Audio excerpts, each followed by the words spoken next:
बड़ी खबर सुबह की, जिससे बुलेटिन की शुरुआत करेंगे, जहां मुंबई में देर रात एनसीपी नेता बाबा सिद्दीकी की हत्या कर दी गई। बाबा सिद्दीकी को गोली मारकर मार दिया गया। मुंबई के बांद्रा इलाके में गोली मारकर उनकी हत्या की गई है। अपने बेटे ज़ीशान सिद्दीकी के ऑफिस से निकलते वक्त उन पर 2 से 3 राउंड जो है वो गोलियां फायर की गई। 9.9 mm की पिस्टल से बाबा सिद्दीकी की हत्या कर दी गई। तो ये बड़ी खबर आपको बता रहे, जहां एनसीपी नेता बाबा सिद्दीकी की गोली मारकर हत्या कर दी गई है। शनिवार को देर रात मुंबई के बांद्रा ईस्ट में उन पर कई राउंड फायरिंग की गई। इसके बाद उनको गंभीर हालत में लीलावती अस्पताल में भर्ती कराया गया। उनके सीने और पेट में 2-3 गोलियां लगी।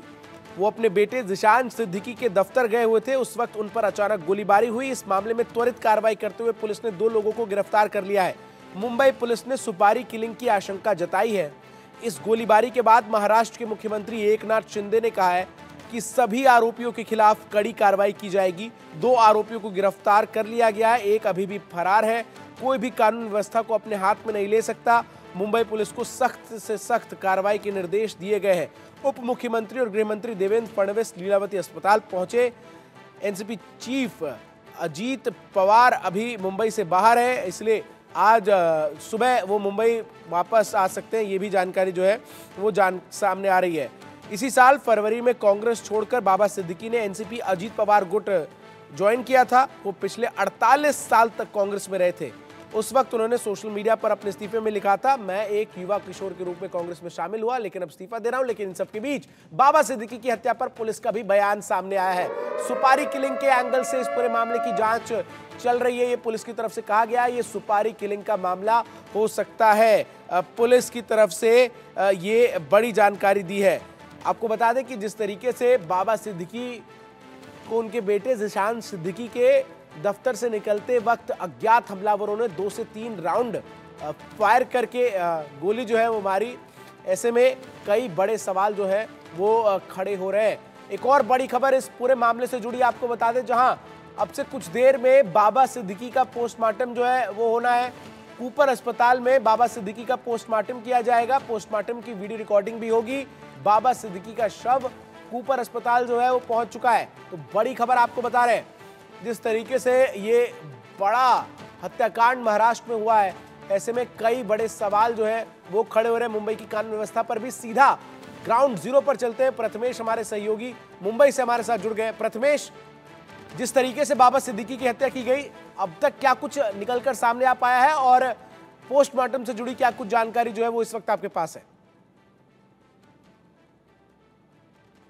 प्रथमेश, आपकी आवाज जो है वो नहीं आ पा रही है, म्यूट है शायद, आप एक बार अनम्यूट कर लें।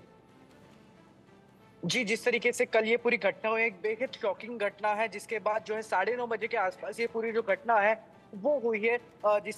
उसकी जो जब वो बाबा सिद्दीकी जो है ज़ीशान सिद्दीकी जो ऑफिस से निकल रहे थे, तब जो है अज्ञात 3 लोग आए थे और 3 लोगों ने बाबा सिद्दीकी पे अंधाधुंध फायरिंग है वो किया था। उन्हें हालांकि 2 गोली लगी हुई है, 2 गोली लगी हुई थी, जो थी उनके सीने पर। वो जो 2 गोली लगी थी और जो 2 गोली थी वो पूरी आर पार हो गई थी, ऐसा डॉक्टर की तरफ से कहा गया है।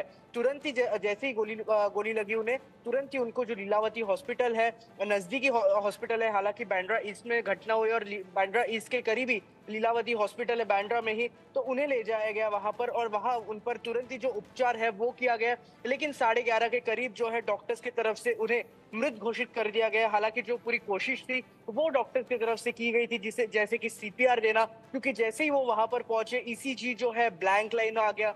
आपका जो बीपी है वो नहीं मिल रहा था, पल्स रेट नहीं मिल रहे थे डॉक्टर्स को। तो जो डॉक्टर्स को जो प्रोसीजर रहते हैं वो किया उन्होंने।